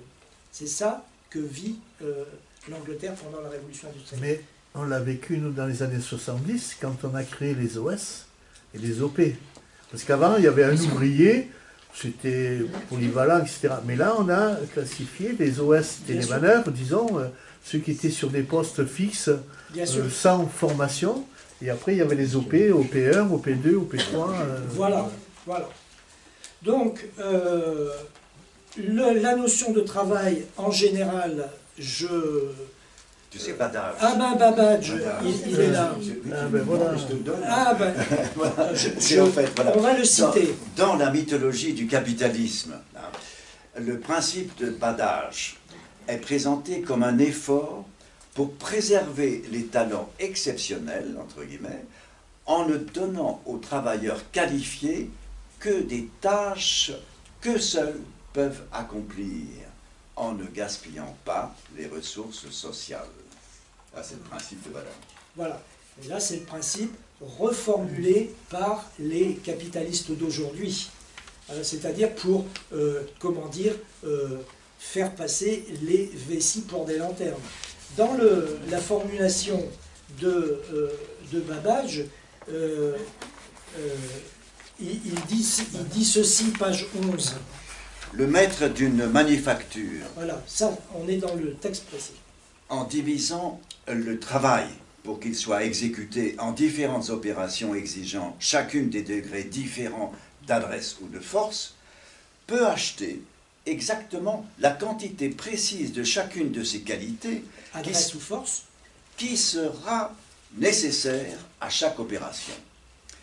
Alors que si tout le travail est exécuté par un seul ouvrier, ces personnes, cette personne, voilà, devra posséder assez d'adresse pour réaliser l'opération la plus difficile et assez de force pour réaliser la plus dure de celles qui composent l'ensemble du travail ainsi divisé.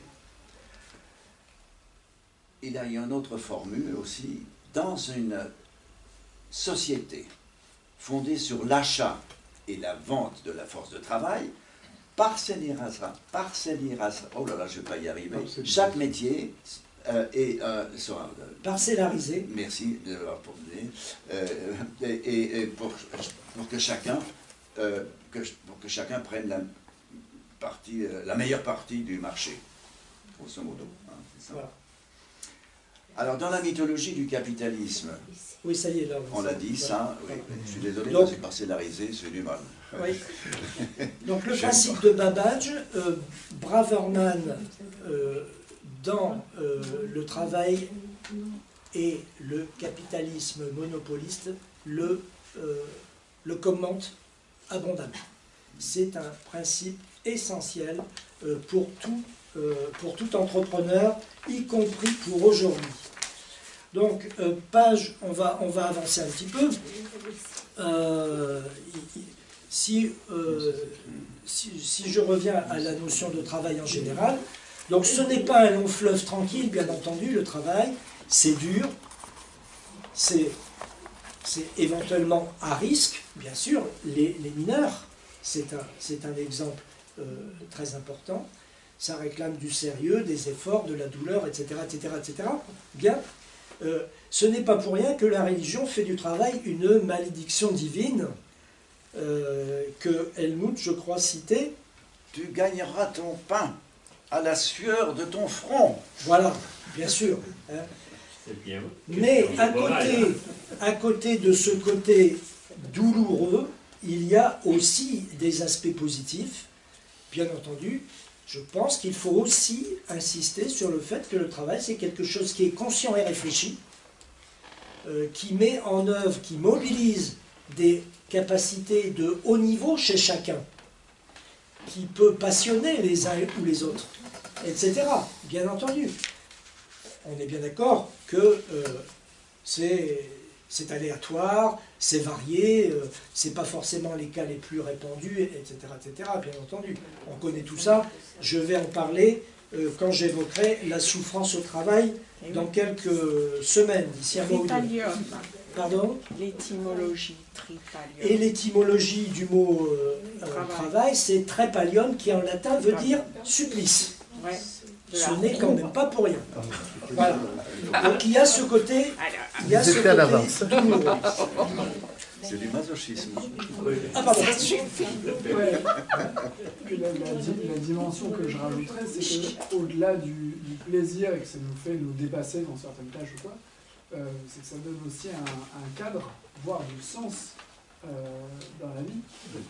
Et je suis assez étonné à quel point le sens a une importance dans nos vies, quoi.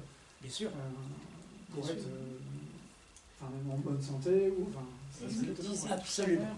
Donc quand je parlais de passion, c'est à ça que je pensais fondamentalement.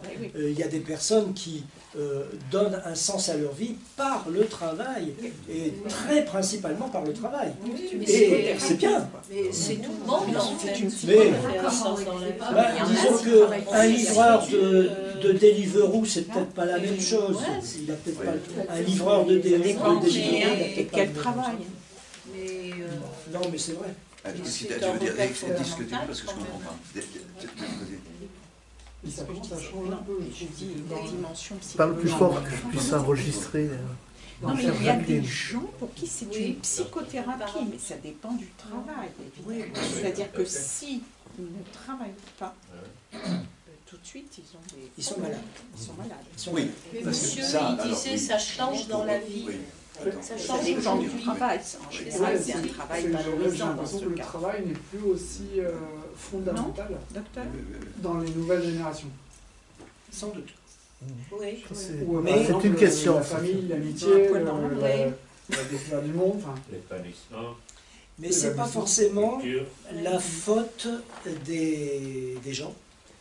Je me demande si ce n'est pas un petit peu la faute du système.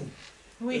Qui a, surtout depuis 50 ans, qui a dérégulé les formes de travail.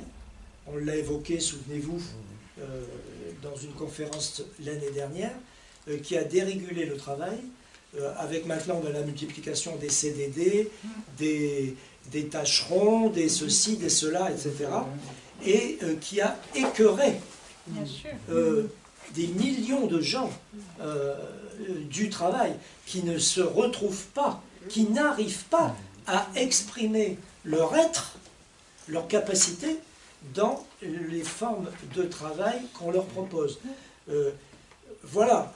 Et les jeunes refusent. Et puis on a détricoté le code du travail d'une façon honteuse. Je me rappelle, il y avait une conférence une fois où vous avez invité un ancien...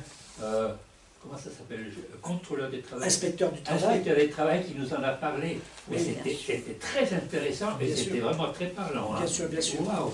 Et donc oui, effectivement, il y a sans doute un changement, une évolution. Et parlons de la pandémie.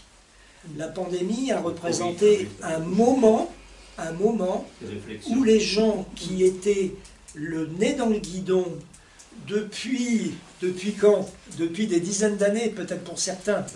La restauration notamment. On relevait le nez et on regardait ce qui se passait autour d'eux.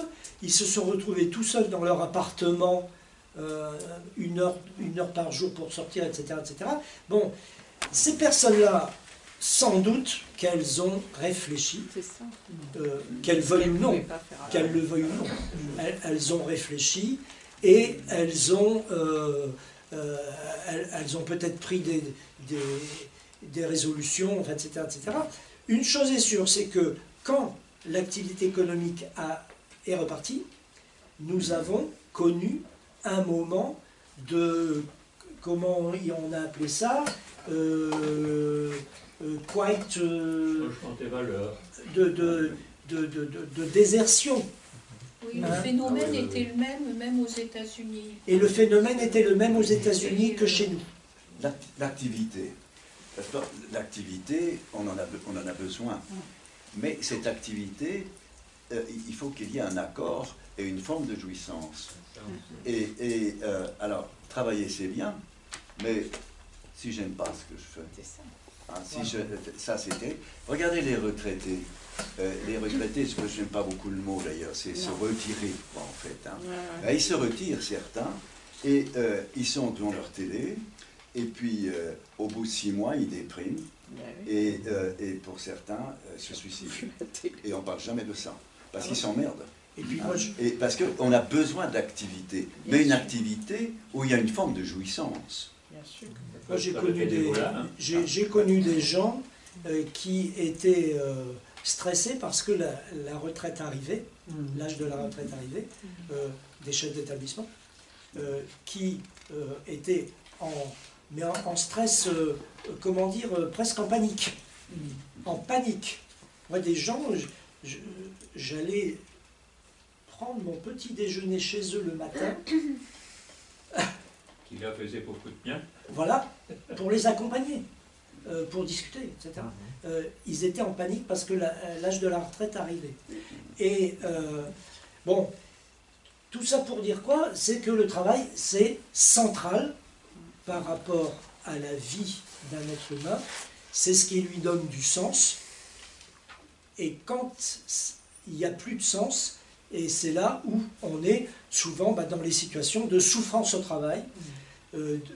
On en parlera, on y consacrera 2 conférences à la souffrance au travail, une d'une manière générale et une autre centrée sur les cadres. Donc, on en parlera de ça.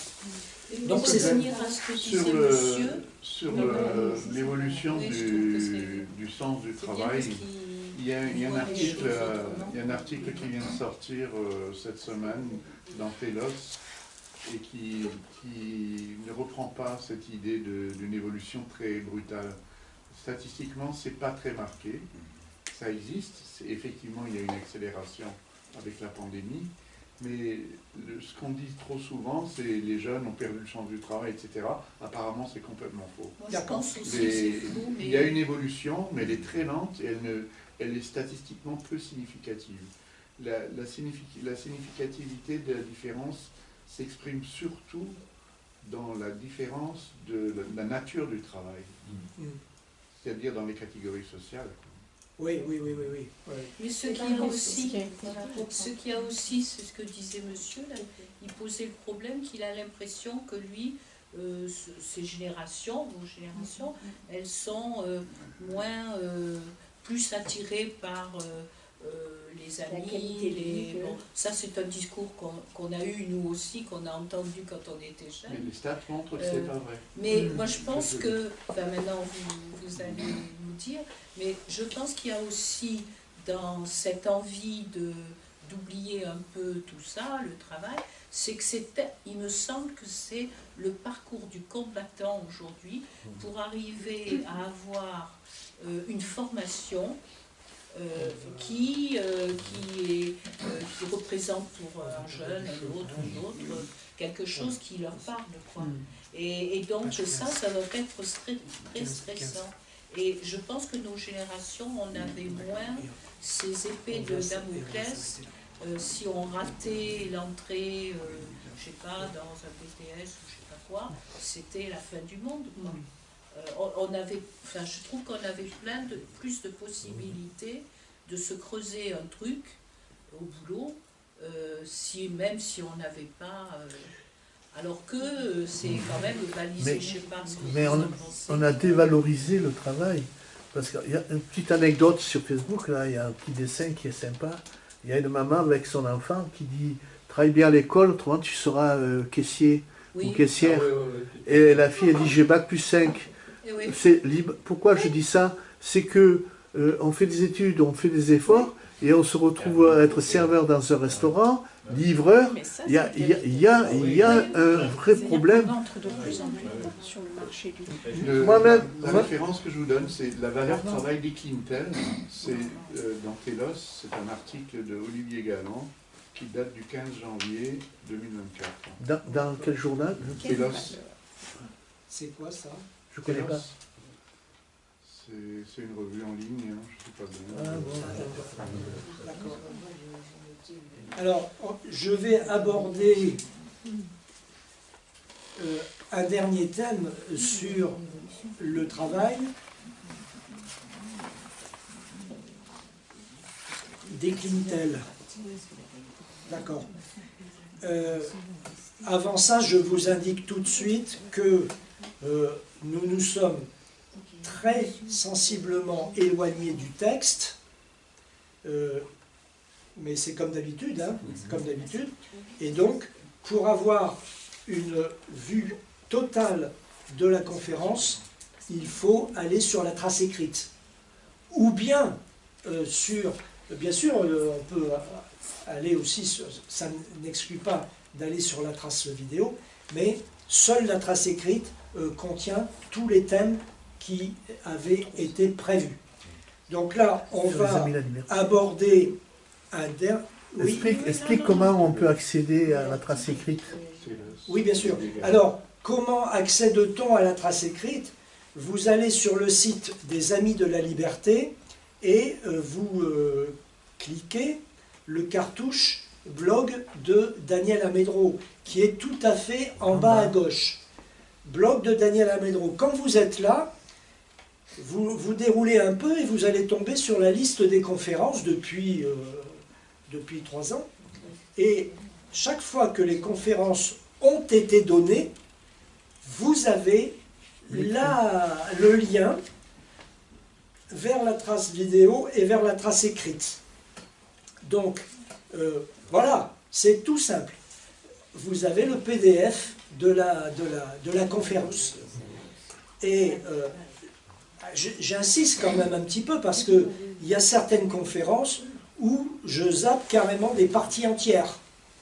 Mais parce qu'on donne la priorité au débat, évidemment.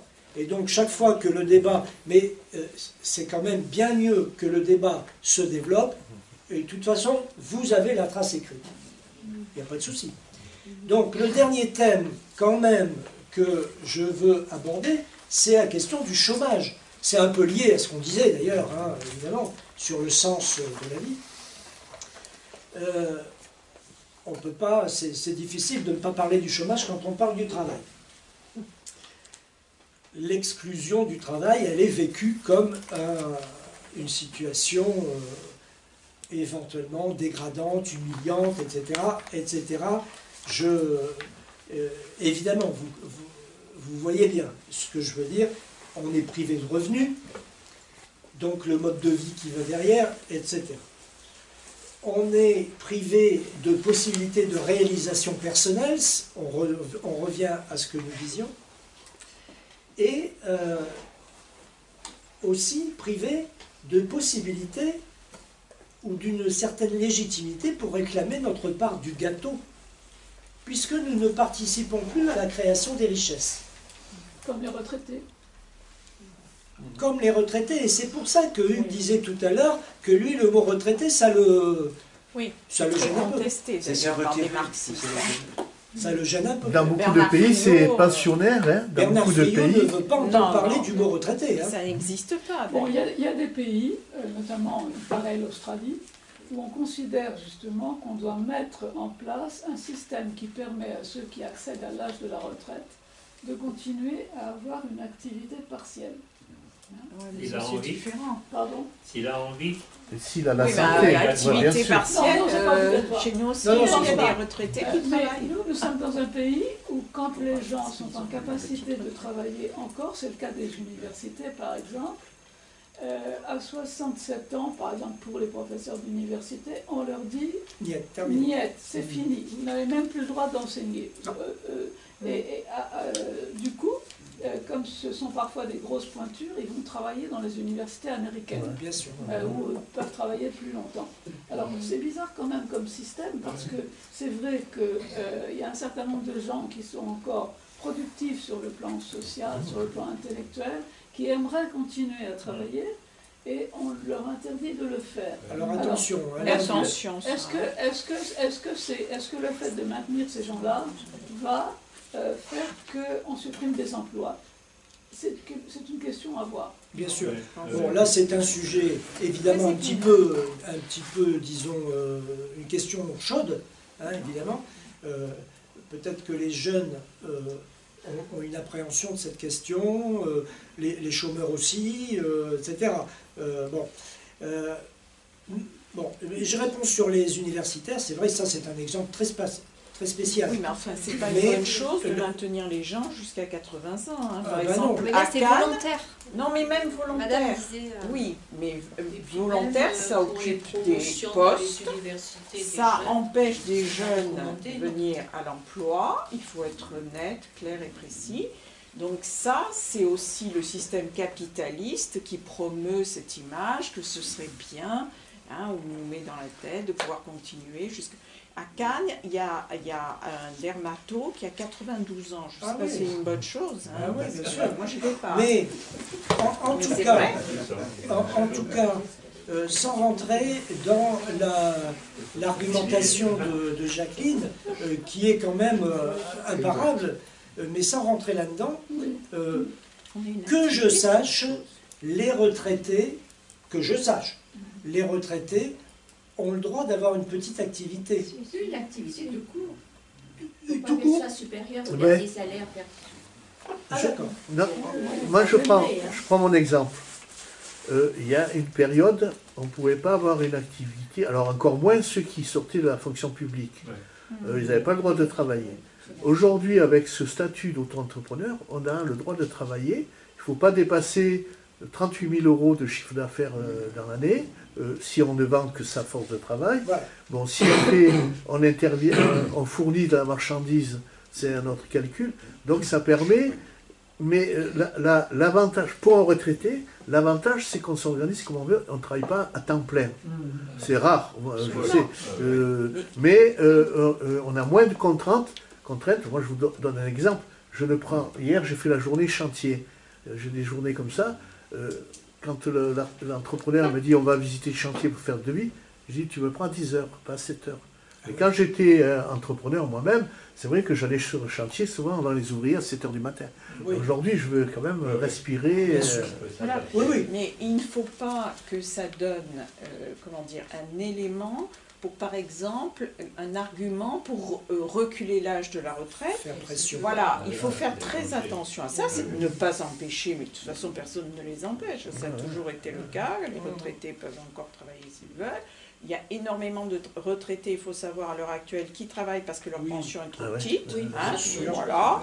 Absolument. Donc c'est peut-être pas non plus à encourager, mais il n'est pas question, moi je dis je suis désolée, quelqu'un qui prend la place d'un jeune, Ah non, qui c'est a un très, poste très, très d'université, court. c'est pas juste. Très court. Écoutez, quand il y a eu la retraite à 60 ans, on a interdit dans les premiers mois de travailler. Ça a été une catastrophe à la télévision française, je ne sais pas si vous vous souvenez de ça, parce qu'il y avait, c'était un portrait public avec des gens de talent, il y a un directeur d'FR3 qui était obligé d'arrêter, alors qu'il avait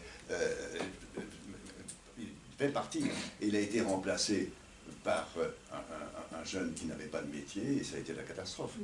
Alors, c'est pour ça qu'il faut toujours se méfier, il ne faut pas que ça soit carré comme ça. Parce que, cela dit, si j'étais maçon, j'aime autant vous dire que je ne resterai pas longtemps maçon. C'est pas pareil. Ben oui, mais c'est ça le problème. Bien sûr. C'est ça le problème. Quand je vois dans les rues de Nice, quand tu vois certains, certains qui travaillent, putain, c'est incroyable, hein, à la pique encore, hein, pour défaire, défaire Mais moi, je prends mon expérience. Hier, j'ai une entreprise que je suivais, et dont l'entreprise a son fils, qui a 23 ans. Donc, il m'a demandé de l'aider.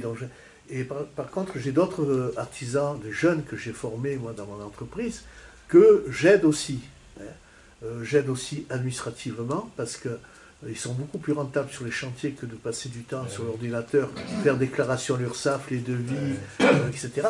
Je crois on a un rôle, quand on prend sa retraite, d'aider les jeunes, mais pas en temps plein. C'est-à-dire, ce que je fais moi aujourd'hui, je ne prends pas de travail.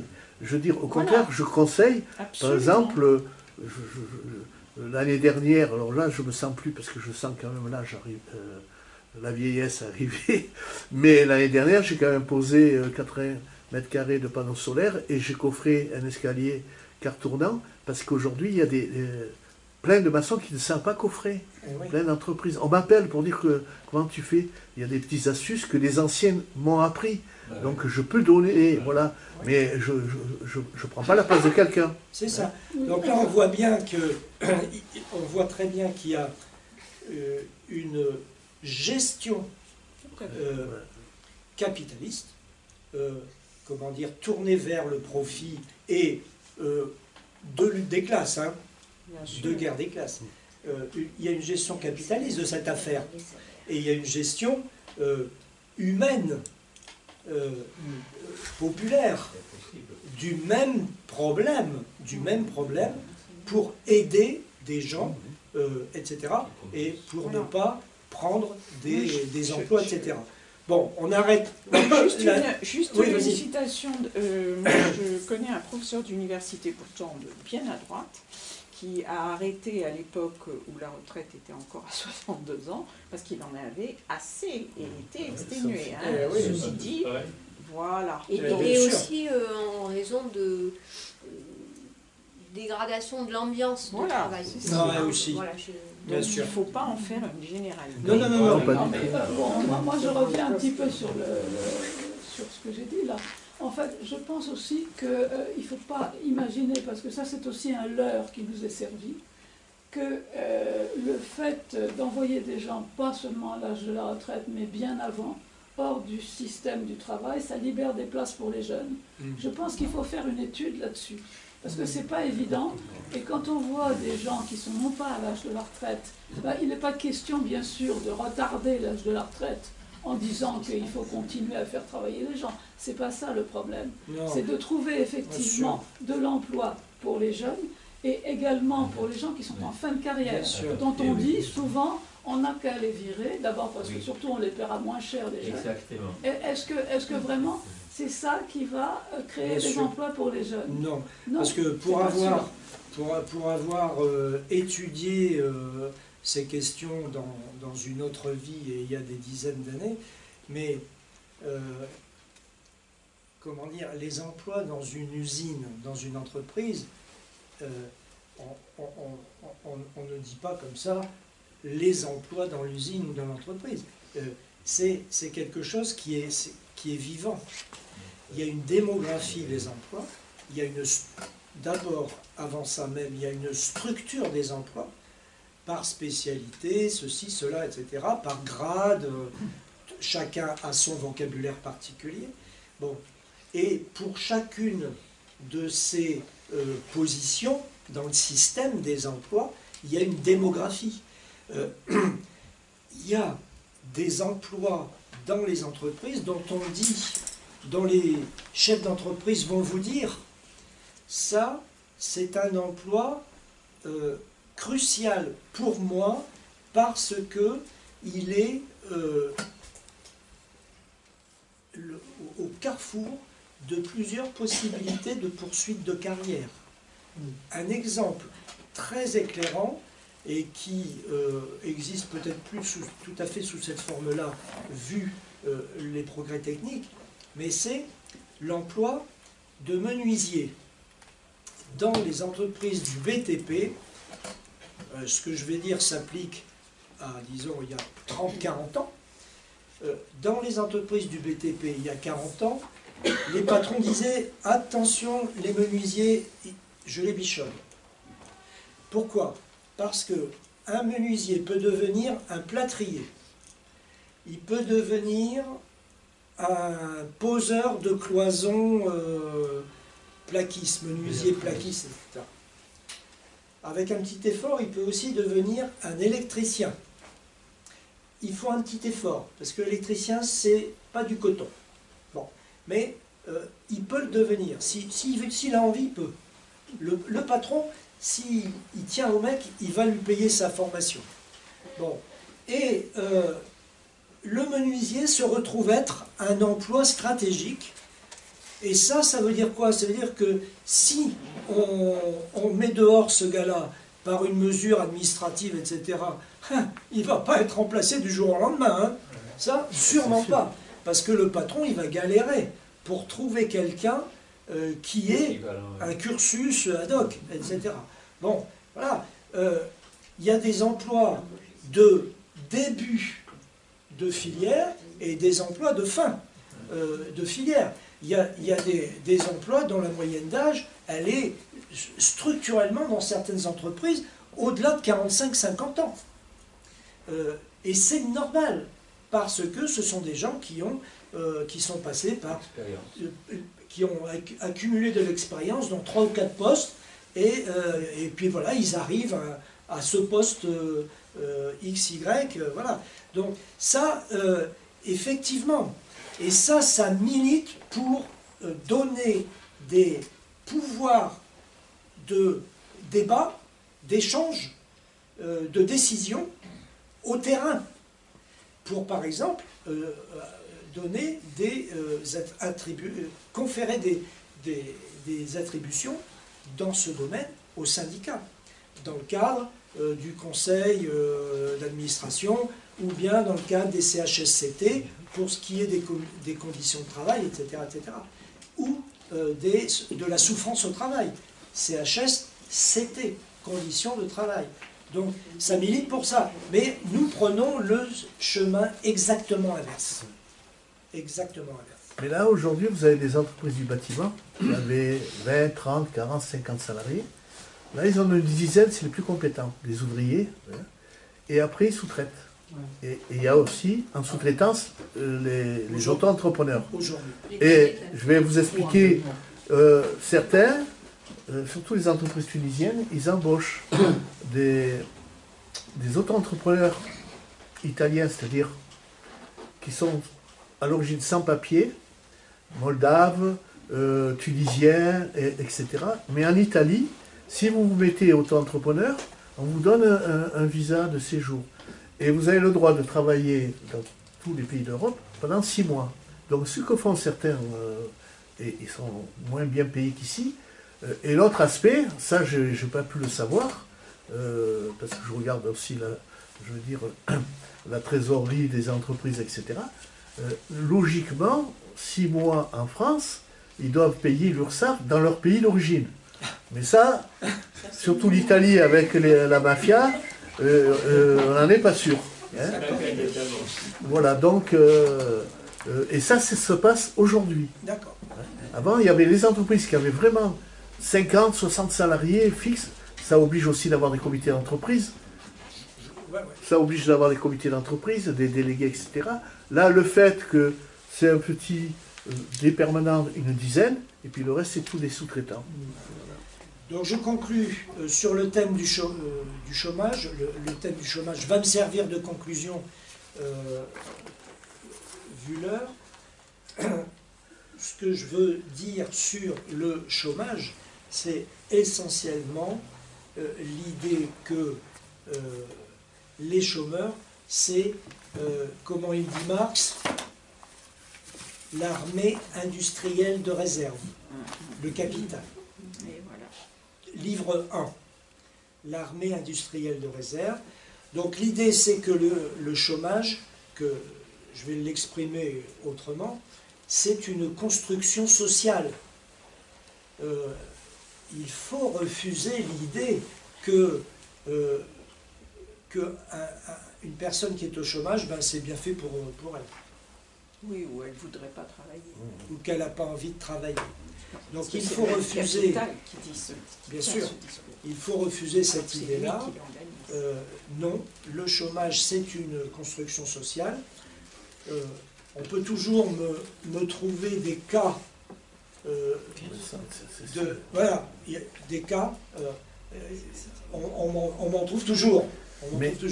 Non, nous sommes là pour raisonner, réfléchir sur des systèmes, des effets de système, des lois, des rapports de force, voilà, la lutte des classes. Donc c'est ça que nous avons en ligne de mire. Et donc, il y a peut-être quelques dizaines, quelques milliers de personnes, etc., bien sûr, qu'on peut connaître dans notre entourage. Mais ces personnes-là ne peuvent pas contribuer à la description des phénomènes sociaux. Ce sont des individus qui peuvent être, on va dire, en marge, pour une raison ou pour une autre, mais ils ne contribuent pas à comprendre la société. Donc, ce qui permet de comprendre la société, c'est l'armée industrielle de réserve, c'est ça qui est une construction sociale, c'est pas les termes. Aujourd'hui, avec Macron, ce qui est scandaleux, déjà, le chômage, c'est nous-mêmes qui le payons sur nos cotisations sociales. On regarde sur le bulletin de salaire, bon, c'est différent dans la fonction publique, mais on l'a payé. Et auparavant, c'est comme la sécurité sociale, les organisations syndicales avaient un droit de participer au conseil d'administration, tout ça. Aujourd'hui, avec France Emploi, qu'est-ce qui se passe? On a tout regroupé, mais si un chômeur refuse 2 fois un emploi, on le vire. C'est-à-dire qu'il ne touche plus rien. Mais si on vous propose, vous êtes cadre dans une société, on vous dit, ben, vous allez ramasser les poubelles dans l'usine, je veux dire, voilà. C'est là-dessus qu'ils vont dégrader, déconsidérer et pénaliser et responsabiliser le chômeur. En disant, tu nous coûtes et il ne nous coûte pas parce que nous, on paye tous les mois. Bien sûr. Donc la semaine prochaine, c'est ce que j'appelle la séance de synthèse. Donc la séance de synthèse, ce qui rit bêtement, je vais prendre les noms maintenant. La séance de synthèse, donc ce que je souhaite, bon, on va boire. Hein. Ouais. Il faudra me le rappeler que oui, on va boire. On va fêter les rois. On va fêter les rois. Et je voudrais qu'on passe un petit moment à échanger sur le futur du séminaire. Je vous présenterai, vous donnerai quelques idées sur les conférences de l'année prochaine et de l'année d'après, et qu'on échange sur les possibilités d'évolution pour 2025-2026. Sinon, ça ce sera mercredi 24 janvier. Mercredi 31 janvier, nous allons poursuivre notre route sur le travail avec le commentaire des manuscrits de 1844. Donc là, le thème, c'est le travail aliéné. C'est un texte extrêmement célèbre de Marx qui n'atteint pas les niveaux de scientificité du Capital. Marx n'a pas encore effectué toutes les recherches qu'il effectuera après, c'est vrai, mais qui est extrêmement fin, extrêmement nuancé sur la question de l'aliénation. Il est extrêmement intéressant. Donc ça, ce sera le 31 janvier, et le 8 février, qui est un jeudi, à Garibaldi, le documentaire de Stan Newman sur le temps des ouvriers, la Grande-Bretagne au XVIIIe siècle. Et demain, voilà, Caillebotte, un peintre impressionniste, un des premiers. Donc on a une conférence sur ce sujet demain. Et le hasard du choix des Amis de la Liberté, c'est qu'en février, il y aura une exposition sur Caillebotte au musée Chéré. Donc vous voyez, on est à l'avant-garde de plein d'initiatives. Le programme premier semestre 2024 est sorti. Je devais aller chez l'imprimeur aujourd'hui, mais à cause de la pluie, je ne pouvais pas sortir mon vélo. Voilà. Je vous l'aurais proposé, mais on a un programme très riche et intéressant. Est-ce qu'il a lieu l'exposition sur Caillebotte? À Garibaldi, à la maison des associations. Mais l'exposition Musée Chéré. C'est quand? En février. Ou mars peut-être, je sais plus. On a dit février. Je crois que c'est Donc, bientôt, mais... Allez, bonne soirée. Je sais pas si c'est pas mars. Bonsoir.